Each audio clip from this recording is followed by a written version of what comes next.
Molt bé, doncs, Margarita, si vols intervenir tu ara. Sí, molt bé. Bona tarda a tothom. Jo completaria el que ha dit el Víctor per iniciar el meu treball, dient que fou un exili molt heterogeni, perquè hi havia homes, perquè hi havia dones, infants, vells, nadons, intel·lectuals, soldats, mecànics, pagesos, mestres, infermeres, persones d'oficis diversos, catalans, andalusos, gallecs, bascos, castellans, per altra part, d'ideologies també diferents, socialistes, comunistes, anarquistes, liberals, republicans, nacionalistes. Tothom buscava un racó de món per refugiar-se d'un exèrcit que s'havia sollevat contra la república constituïda sota la llibertat d'unes eleccions constituents. I a partir d'aquí, doncs, la gent s'ubica a diferents llocs de França, de moment. Després també veurem que hi ha altra gent que fuig de França per anar a altres llocs. El meu treball és un treball que es basa en una llista que va fer la Maria Salicru, de 50 persones que vam trobar que es podia ampliar. Jo vaig pensar que com que tenia moltes entrevistes a casa i altres coses, de publicacions meves, ho podia ampliar i aquest ha sigut el meu treball. He trobat unes 200 persones. El meu objectiu de buscar les persones, no només homes, que sempre en l'exili, clar, com que els homes són els que tenen els càrrecs més representatius polítics o literaris o el que sigui, sempre són homes els que surten en els relats de l'exili, no? Llavors jo he intentat de buscar les famílies, perquè l'home no sempre marxa sol. Moltes vegades marxa acompanyat de la família, dels fills, dones que també marxen soles. I, doncs, bueno, aquesta ha sigut la meva recerca amb aquest objectiu, de buscar famílies senceres, el paper de la dona, de les criatures i com això, doncs, suposa una càrrega impressionant. Els arxius són molt dispersos, la recerca és molt complexa en aquest sentit i jo hi he estat com uns 3 o 4 mesos fent aquest treball. Vull agrair l'ajuda que m'ha donat el Xavier Clavell des del grup d'història del Museu Arxiu de Santa Maria i de tots els familiars, perquè hi ha molts familiars que han col·laborat amb mi des de Xile, des de Mèxic, des de Madrid, que han ajudat a completar el treball. Trobareu que hi ha 200 persones. D'aquestes 200 persones n'hi ha 14 que he pogut reconstruir. Són 14 famílies senceres. 2 parelles de matrimoni, 7 dones soles i 3 dones que marxen soles amb els seus fills per retrobar-se amb el seu marit, per reunir-se després a França. I això jo penso que aquestes 200 persones és un treball, jo penso que és un treball col·lectiu, que el faig amb la finalitat de ser una base de dades. Jo no relato bàsicament tota la vida i miracles de cada persona.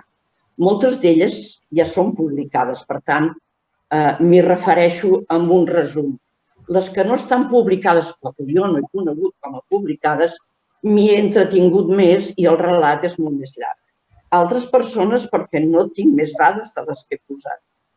I en aquests moments penso que seria bo que relatés algunes de les famílies que marxen quasi senceres. Aquest és el cas de l'Enric Abril, d'Argentona, que viu a Mataró als anys 30 amb la seva família. L'Enric marxa amb la Josep i l'Antònia, una de les 2 filles, ell en té 5. La seva dona, la Maria, i el Fernando, que és un nen petit encara, es queden a Mataró. La Margarida Abril és una dona que funda les Joventuts Socialistes Unificades de Catalunya, que va en el front de Lleida, que estarà els últims dies a Barcelona i que marxarà a l'exili amb tota una colla del PSUV, entre ells amb el Santiago Carrillo. Llavors explico una mica tota la trajectòria de la Margarita, que es coneix una mica, aquí la relato molt poc. La Josep i l'Antònia es queden amb l'Enric Abril a una casa de pagès fent de llenyataires, col·laboren amb l'Organització de les Joventuts Socialistes, també fan enllaços amb els maquis, a casa seva és un punt de trobada dels maquis, i la Lucrècia, que era una de les principals de les Joventuts Socialistes Unificades femenines a Mataró, i la Montserrat, que marxa amb unes altres dones soles, noies joves. La Montserrat cau molt malalta, estan tots, tant la Margarita com la Josepa, l'Antoni, la Montserrat i la Lucrècia, totes van a parar a Argelers, poden marxar d'Argelers, s'escapen d'alguna manera i van a parar a diferents llocs, no van juntes, van a parar a diferents llocs. La Josepa i l'Antònia ja he dit que retroben amb el seu pare, la Lucrècia se'n va a Rússia i la Montserrat a Polònia. La Montserrat agafa una pulmonia, està molt greu, a punt de morir, i la porten fins a Polònia a un hospital. Allà es cura i llavors s'organitzarà dins el partit i formarà part de la ràdio pirinaica, que va ser molt famosa durant la postguerra. Llavors hi ha dues dones que van marxar soles. Una és la Isabel Arjona Cantón, per un cantó, i l'altra, Maria Arjona Cantón, que són germanes però que no van marxar juntes, van marxar per separat. Totes dues són d'idees anarquistes i de Mataró. Elles són nascudes a Melilla, però el 1921 venen amb la seva família a Mataró i, per tant, tota la república, tots els passen amb una activitat considerable. La Isabel Arjona es va acusar amb el Josep Soler Saurí, que era treballador del Forn del Vidre. Van tenir un fill que es deia Valquíria i el Felicià va marxar al front i a l'acabar la guerra va estar en un camp de concentració a la península. Quan la Isabel se'n va enterar, va agafar el seu fill i amb la Carme Bellavista Gual, la seva sogra, que era germana del Ladislau Bellavista Gual, també anarquista, van marxar a l'exili. Van anar a parar també a Argelers, pogué sortir perquè una família francesa que necessitava una dona que sapigués cuinar, es van oferir i totes tres, el fill, la Carme i la Isabel, van anar a parar a aquesta casa i quan va saber que el seu home ja havia sortit del camp de concentració, van tornar a Espanya. La Maria Arjona se'n va anar també a Argelers, d'Argelers també va poder anar amb una família que necessitava mà d'obra femenina, es va vincular als maquis, va col·laborar amb la resistència francesa i en aquesta etapa va conèixer el César Fesser, que es van casar. Més tard es van divorciar, però ella va continuar vivint a París. Va fer algunes visites posteriorment, després de la Segona Guerra Mundial, a la família de Mataró, però mai va tenir ganes de tornar a Mataró. Una altra família que també és important és la de Jesús Benages. Jesús Benages és una persona que va néixer a Pinell de Brai, però que va estar a Mataró de seguit, vivia a la muralla de Sant Llorenç, era un treballador del camp i a la guerra va anar amb la columna Garcia Oliver. A l'acabament de la guerra va anar a l'exili. I aleshores la seva dona, la Maria Rosa, va intentar marxar a l'exili per retrobar-se amb ell, amb dos fills petits, en Josep i la Núria.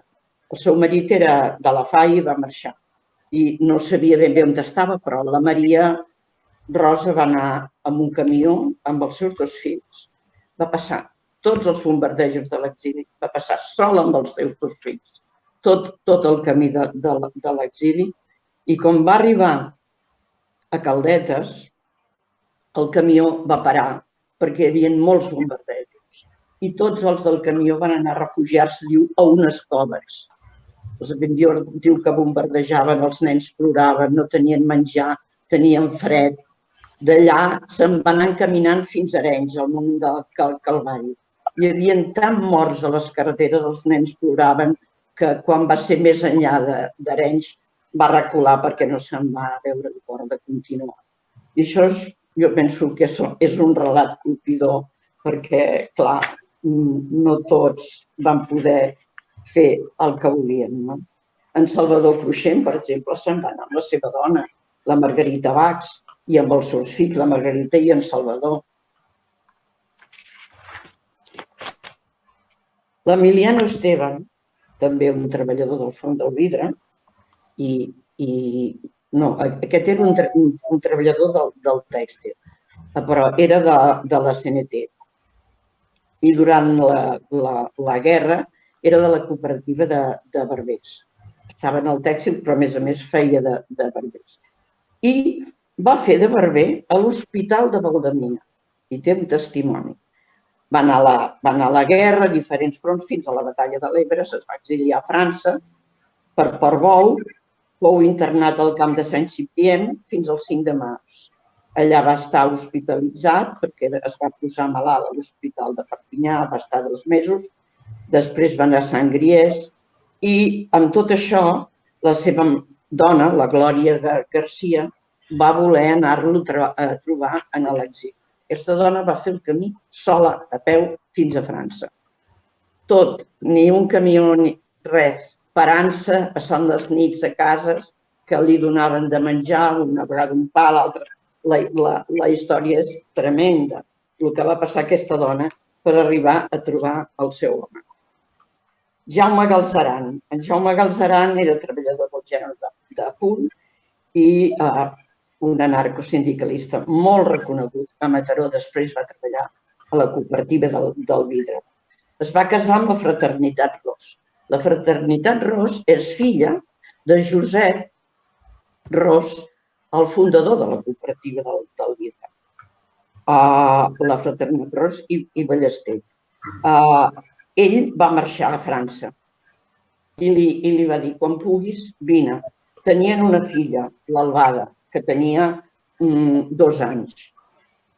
La fraternitat Ros va anar a França amb la seva filla petita, va fer el camí també tota sola, va aconseguir rescatar-lo del camp d'Argelers. Amb tots 2 i la filla van anar a parar amb un piset petit amb altres exiliats. Van passar moltes penúries. No tenien per menjar cada dia. Ella va quedar al cap d'uns mesos embarassada de la segona filla, es va trobar molt malament, va estar hospitalitzada i va haver de tornar a Mataró, on va tenir la segona filla, la Clara. La història segueix, però quedem aquí.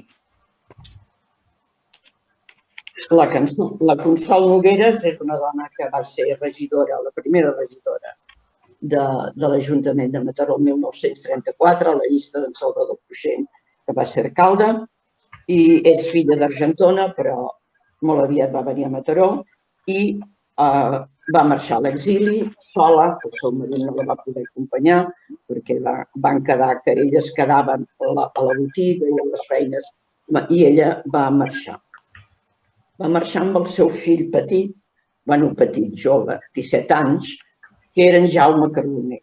A l'arribada a França es van separar, el fill va anar al camp d'Argelers i ella va anar a un poble que la van traslladar a la Creu Roja, que és el Sant Ocer, a la Drauma. Van col·laborar amb els maquis, sobretot el Jaume, que va fer de conductor i d'això. Ella va passar molta gana, realment va ser tremendo la situació de l'exili, fins que després de la Segona Guerra Mundial va poder trobar feina en Jaume i després ella.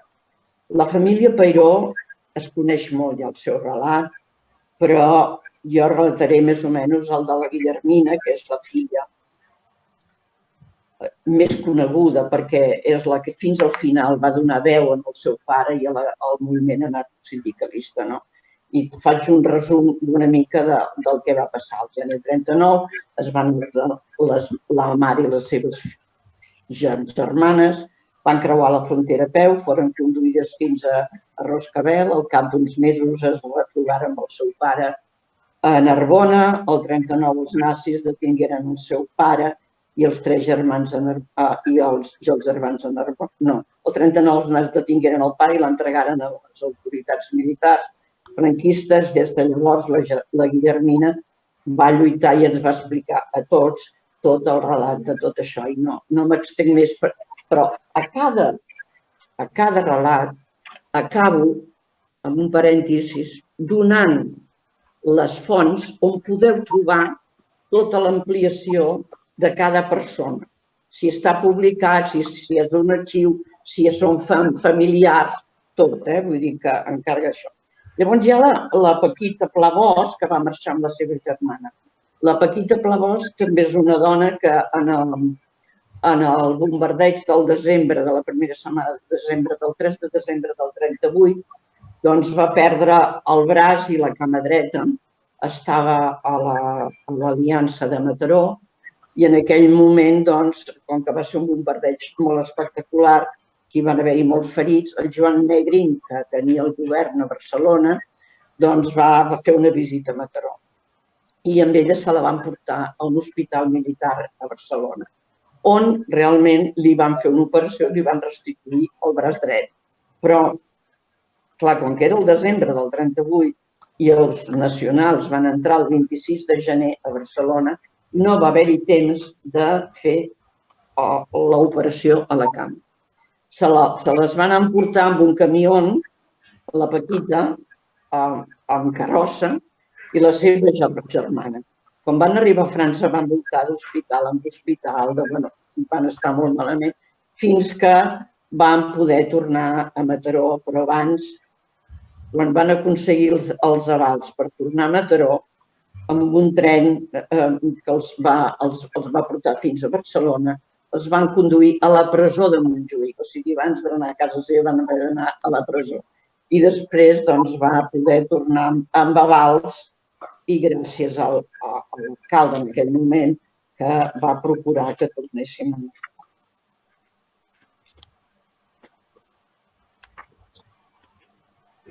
Una altra persona és la Maria Verdalet Guardiola, que també va ser infermera a Valldemia, que se'n sap molt poc d'aquest hospital de Valldemia, i en canvi aquí hem trobat una persona que fa de barber en l'hospital de Valldemia i de camiller, i la Maria, que fa d'infermera. La Mercè Vidal és una filla d'un Ofre Vidal, que va ser regidor de l'Ajuntament per Esquerra Republicana, i explica que això és ho he trobat gràcies a la família, i va anar a l'escola al Font del Vidre, va ser infermera a l'Hospital Joaquim Costa, va marxar a l'exili, va estar a Argelers, els va poder rescatar una família que tenien a Perpinyà, després va anar a Pià, al nord de Perpinyà, més tard va anar a París, on es va casar amb l'Esteve Fígols. L'Esteve Fígols és l'Espartac, el mestre que era conegut com Espartac a la cooperativa del vidre, que era un sindicalista de la CNT. I llavors es van casar i més tard van anar al Canadà. I en aquests moments tenien 2 filles, la Sílvia i la Florència. També hi ha en Galzeran. No sé si em passo de temps. Que no, encara tinc temps. Jaume, control. Com vulguis, si vols, pots fer després una segona ronda i ho ampliem una mica més. Com vulguis, com vulguis. Ara acabo amb aquest i ja està. És en Jaume Galzeran. No, que ja ho he explicat. Doncs ja està. Doncs ho deixem aquí. Si hi ha alguna pregunta, em preguntes. D'acord? Doncs ara, en tot cas, Josep, quan vulguis, intervens tu, aquests 10 minutets.